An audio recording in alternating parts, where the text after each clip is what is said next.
Now we're going to do the Butterscotch Delight, which is a pu'er. One of the reasons I love the pu'er so much, especially this one, is because it's very forgiving with the steeping time. I've had it at 2 minutes and it's as delicious as my comfort zone, which is 30 seconds to 60 seconds. I still prefer it in that range, but something in the process minimizes the tartness in the pu'er, and I love that. I really don't like my drink to be too tart, and that's one of the reasons I absolutely love pu'er, and this one in particular, because on top of not being tart, it also has the sweetness to round it off. And of course, all of these are processing with your nose. You're not actually drinking butterscotch, drinking calories. So it plays with your mind a little bit, but yeah, it's absolutely delicious. That's about ready. So I'm not going to go through the same process as before. I already showed it to you. This one is the Fairy Tale. It is, I don't even, it's just out of this world. It really, I mean, I drink a lot of tea, and this tea just, it stops my heart. It really, I love it. Like, I love this tea. I mean, I love honey. It's just that combination of sweetness, but not suffocatingly sweet. It's just absolutely delicious. Another great thing about oolong in general is that it has more wiggle room. With black tea, one of the reasons that I'm not the biggest fan is because there really is no wiggle room. And what I mean by that is, if my phone rang and I picked it up and then I turn around to take out the tea, it could be, for me, 10 seconds too much. And usually I make pots, and so it's hard for me to drink that pot, to be honest, and I really hate having to throw out a whole pot of tea.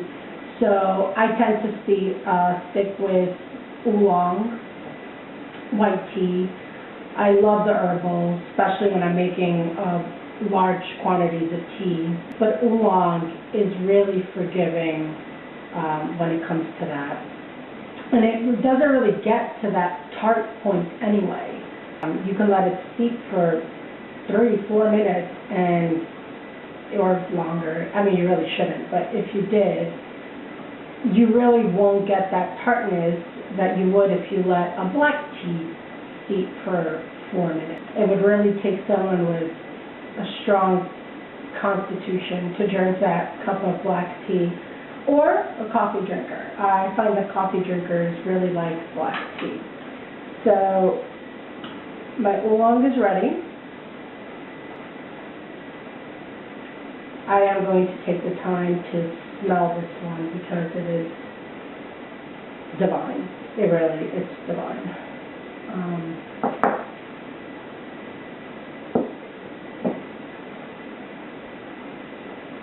And like I said, it has very gentle undertones, and for me, yes, it's very milky, not in the way it looks, but in the smell. Creamy, milky, but for me, it also has that honey tone. So I've had honey milk, so that's exactly what it reminds me of. The next one we're going to do is green, the Dacha Holiday, which is our strawberry green tea. Another great tea, just because I'm not a fan. I'm very particular. You're going to find out. I'm very particular about the teas that I like. I can appreciate a good jasmine green tea, but you're not going to find it in my personal cupboard at home. But this one, I think part of the reason that the pairing works so well is because the strawberry is so strong, such a strong smell by itself.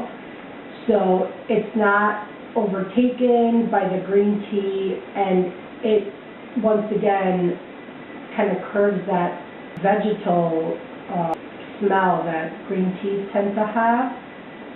So I love that. For me, that's great. And obviously green tea, health-wise, is amazing for you in terms of antioxidants. And a little tidbit, in terms of antioxidants, the white tea is the strong, has the most antioxidants. So a lot of people drink green tea because of cancer and a couple of other health concerns, and they really like it because of that. But in terms of all of those properties that you want to find in green tea, you will find them in greater numbers in the white tea. To each his own, right? Perfect. So that's the green tea ready. So this is the green.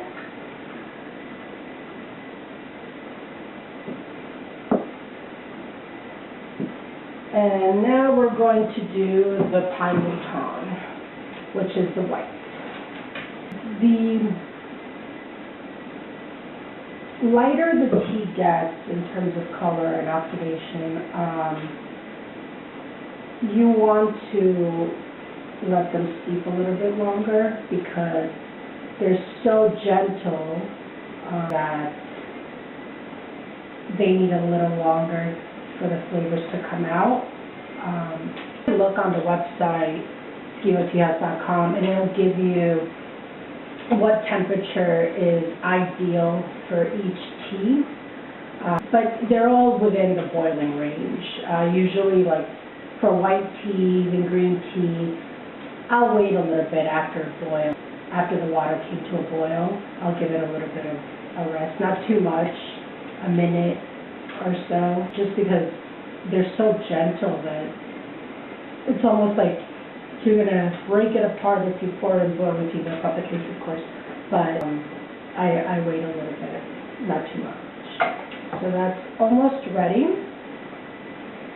So I don't want to start talking about the difference until you can see all of them, the differences. And depending on the variety of the type of tea, you will see more of a difference. You will have oolongs that could be a little greener, or they could be a little browner. And it also depends on the amount of time that I allowed it to steep and the amount of leaves that I use. For a perfect test, of course, you want to keep all the variables the same. So I would have measured exactly a tablespoon. So we have the black, the pu'er, which is a little darker. Part of that fermenting process, whatever it is, the magic that they do, it tends to be a little darker. Then you have the oolong, the green, and the white. And I think it's probably hard to see it from that distance. You can see that there's obviously a difference. But there is a difference between the oolong, the green, and the white. The white really is very transparent. It's more yellowish, whereas the green tends to have more of a green tint to it. The oolong is almost like a very, very light caramel. Really light, not like this, like a very, very, depends on what light you look at it. You could see more green, or you could actually see a bit of brown in it. So,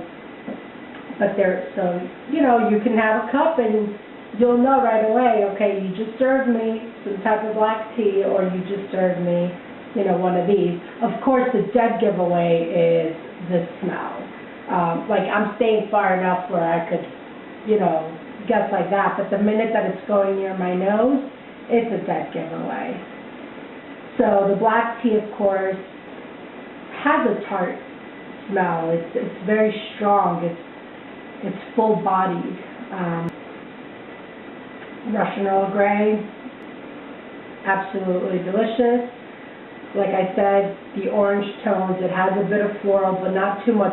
In this particular blend, the citrus comes out stronger than the floral, and I like that. And the citrus cuts that tartness that black teas tend to have. So this is an excellent Earl Grey.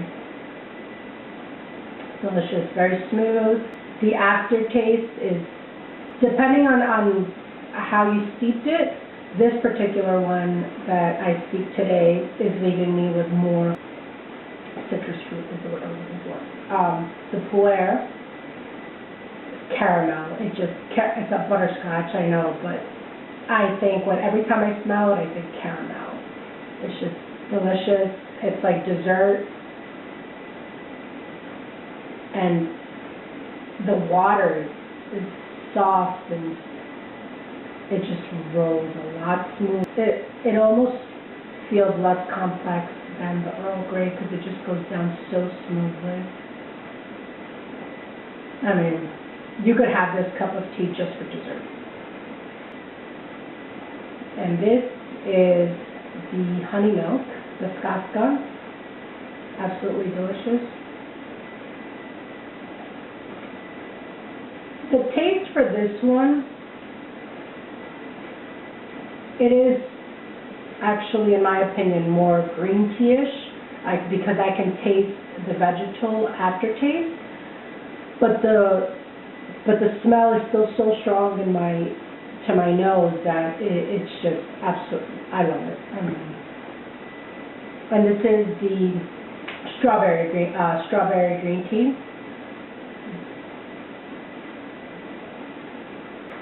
This one does have like a typical green tea, a vegetal taste. It's a light body, but the strawberry is there. And I drink all of these teas without sugar. If I were to add a little bit of sweetener to all of them, the smells that I'm talking about, the caramel, the strawberry, they come out more. It makes you just be calm. It's almost like you have to be quiet to appreciate it. Like this is a Zen moment kind of tea.